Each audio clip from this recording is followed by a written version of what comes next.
Wananchi wa Mlalo wanamshukuru sana Mheshimiwa Waziri Mkuu. Alipokuja alitoa maelekezo ya kusanifu barabara ya kutoka Lushoto kwenda Mlalo kilomita 36. Tunatambua kazi ile imeanza katika hatua za awali, lakini tunataka kasi iongezeke. Sambamba na hilo, kuna barabara ya kutoka Lushoto kwenda Lukozi, lakini kwenda mpaka Mtae, lakini pia kutoka Malindi kwenda Ngelei kwenda mpaka Mtae, na yenyewe pia tunaomba ingie katika mpango wa usanifu, ili sambamba na barabara ile ya Umba Junction kwenda Mkomazi na kwenda Mabokweni Tanga, barabara zote hizi ziweze kufungua jimbo la Mlalo na halmashauri ya Lushoto kwa ujumla. Mheshimiwa Naibu Spika, sisi Lushoto tunaposema barabara ndio kipaumbele chetu namba moja. Tunaporudia kipaumbele chetu namba moja, namba mbili ni barabara, namba tatu ni barabara, kwa sababu sisi tunapata bidhaa mbalimbali kutoka maeneo mengine kwa gharama kubwa, kwa sababu barabara zetu hazina uwezo wa magari makubwa yanayobeba tani nyingi kuweza kuingia katika halmashauri ya Lushoto na wilaya ya Lushoto kwa ujumla.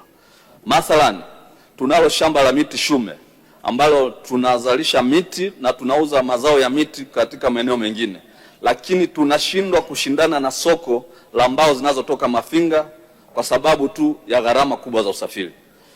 Hata mtu ambaye ananunua mazao ya mbao kutoka Lushoto ambaye yuko Korogwe anapata kwa bei kubwa zaidi kuliko akiagiza kutoka Mafinga. Sababu ni kwamba magari yanayokuja kubeba mazao ya mbao mwisho ni tani 7. Kwa hiyo tungetamani sana barabara hizi tunapozungumza ziboreshwe, ziwe pana, ili magari makubwa, semi trailers na truck and trailers ziweze kupanda katika milima hii ya Usambara. Lakini sambamba na hilo, uzalishaji wa mazao yetu yanaharibika kwa haraka sana, kwa sababu sisi ni wakulima wa mboga mboga. Tunahitaji barabara ambazo zinapitika kwa mwaka mzima ili wananchi wetu wasiendelee kupata hasara. Eneo la pili ni eneo la wanyamapori. Ninamshukuru sana Waziri wa Maliasili, alikuja, alifanya kazi kubwa angalau kusaidia kufukuza wanyamapori ambao walikuwa wanaharibu. Lakini hata hivyo, tunazo hekari zaidi ya 5266 zimeharibiwa vibaya na uhakiki umeshafanyika, lakini wananchi wale bado hawajalipwa fedha zao za kifuta jasho.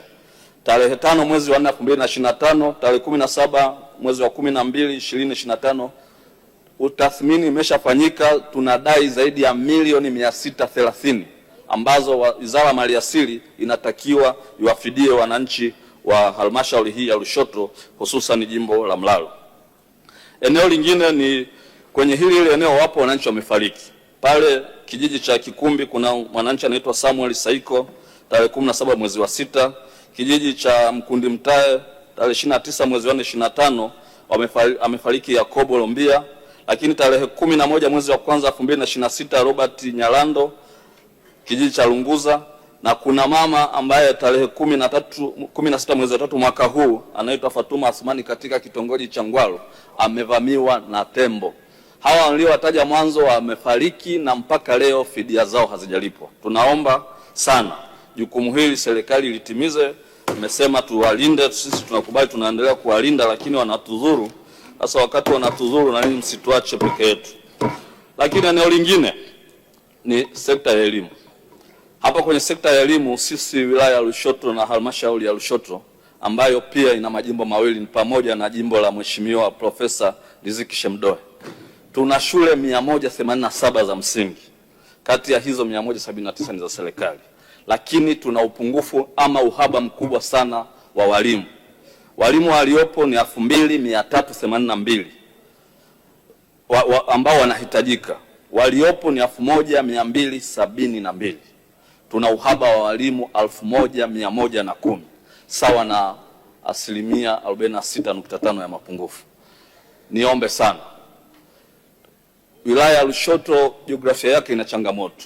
Walimu na watumishi wengi hawavutiwi kuja kufanya kazi kule, lakini wapo wanafunzi au wapo walimu katika maeneo mbalimbali wanaotoka wilaya ya Lushoto.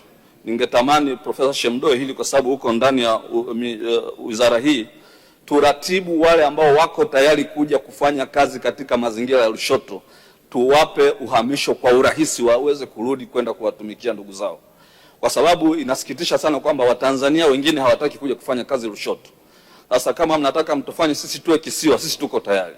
Kwa hiyo na wale ndugu zetu wa Lushoto walioko maeneo mengine wanaotaka kurudi nyumbani kuja kutoa mchango wao kwa taifa hili, sisi tuwe na urahisi wa kuwaruhusu kuhama kuja kuwatumikia Watanzania wengine.